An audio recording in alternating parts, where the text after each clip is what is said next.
Ça lui est pas arrivé depuis très longtemps.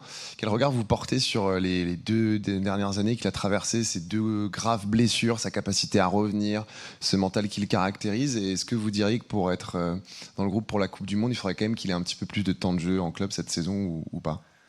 Vous m'avez souvent posé la question les uns et les autres par rapport au temps de jeu durant toutes les années. Alors il faut pas trop, mais quand c'est pas assez, il est dans un club où heureusement pour l'ensemble de l'effectif, il y a des matchs tous les 3 jours, donc quand il y a un match par semaine, c'est sûr que s'il rate 2 matchs d'affilée, 15 jours sans jouer.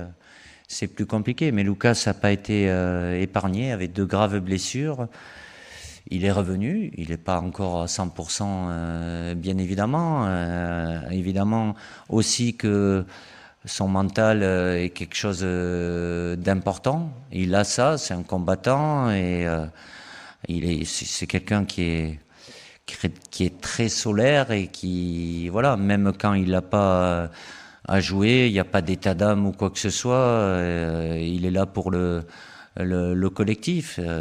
Déjà, quand on en a une, on met du temps, une grave blessure. Deux, ça demande encore du temps. Donc, forcément, son corps lui demande des adaptations aussi. Et puis, il peut avoir de temps en temps, aujourd'hui, c'est de pouvoir jouer, même, allez, j'allais dire 3, mais même 2 matchs en 3 jours.